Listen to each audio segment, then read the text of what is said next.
Verify commutative property of addition of rational numbers for each of the following. ये है guys हमारा exercise 1.1 का second sum, second का first part है। तो सबसे पहले तो हमें स्टेटमेंट समझने की ज़रूरत है कि इसमें लिखा क्या है। Verify commutative property of addition of rational numbers. इसका मतलब है कि मान लीजिए हमारे पास दो नंबर्स हैं, जैसे कि 2 और 3, ठीक है। ये बिना रैशनल के नॉर्मल नंबर्स हमने लिए हैं, ठीक है। 2 + 3 ये कितना हो गया हमारा 5। और अगर हम 3 को आगे करके 2 को पीछे कर दें तब कितना आएगा, तब भी 5 ही आएगा ना। तो यही चीज़ हमने इसमें शो करनी है। इसमें रैशनल नंबर्स का हमने ऐड करके शो करना है कि अगर हम रैशनल नंबर्स को आगे पीछे कर देते हैं, कम्यूटेटिव प्रॉपर्टी जो इसकी आती है एडिशन करके, तो क्या फिर भी आंसर सेम ही आता है, ये हमने बताना है इस सब में, ठीक है जी।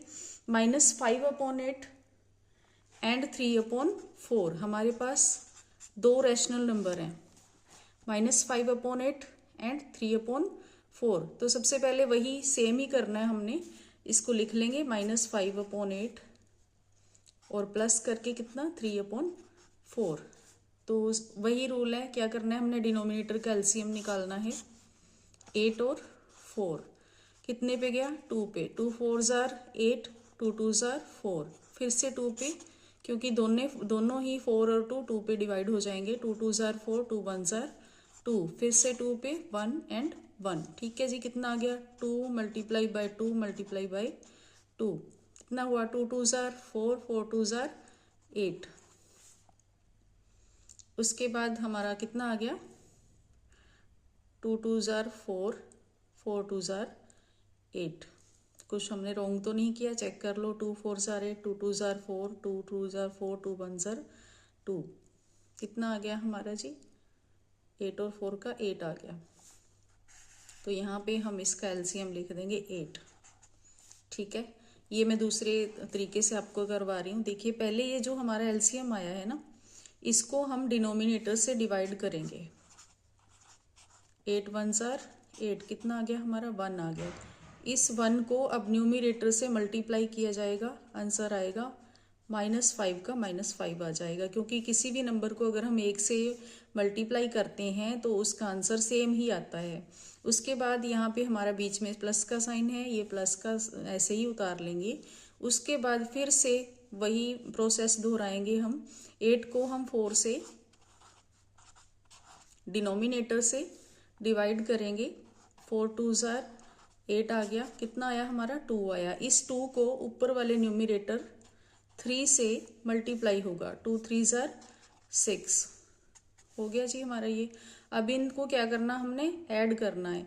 इसका साइन है जो हमारा माइनस है, इसके आगे कुछ नहीं है, प्लस है, तो उल्टे निशान हो गए। ऑब्वियसली इसका हमें घटा करना पड़ेगा। तो 6 में से हमारा 5 गया, कितना बचा, 1 बचा।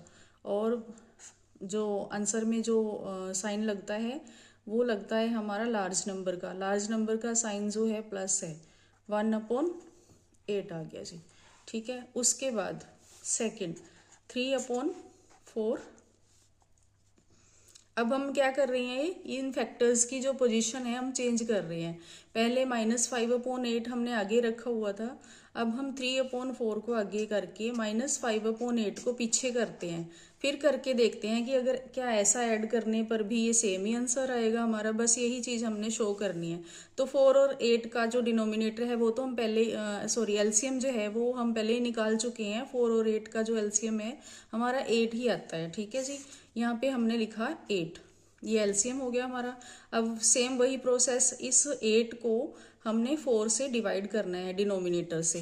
8 को अगर 4 से डिवाइड करेंगे कितना आएगा, 2 आएगा। 4 2 ज़ार 8 होते हैं ना, तो ये जो 2 है अब न्यूमिनेटर से ये क्या हो जाएगा, मल्टीप्लाई हो जाएगा। 2 3 ज़ार 6 हो गया, ठीक है जी। प्लस ऐड का, अब इस 8 को इस 8 से हमने फिर से डिवाइड करना। 8 1 ज़ार 8 आ गया हमारा, कितना आया, 1 आया।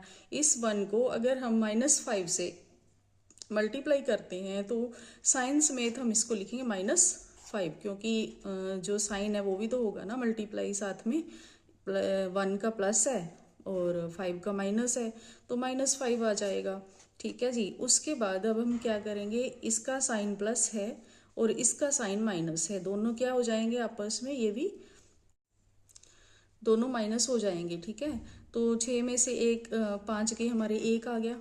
ठीक है, 1/8। तो क्या हुआ, इसका जो पहले था इसका भी हमारा क्या आया, 1/8। और अगर पोजीशन चेंज की हमने तब भी हमारा सेम ही आया। सो ये हम लिखेंगे नीचे कि आंसर इज हमारा जो है होल्ड है, मतलब कॉम्यूटेटिव प्रॉपर्टी जो है वो सेम आती है रैशनल नंबर्स की। ठीक है जी, तो ऐसे लिख देंगे इसको, -5/8 plus 3/4 equal to 3/4 plus -5/8, same है आंसर।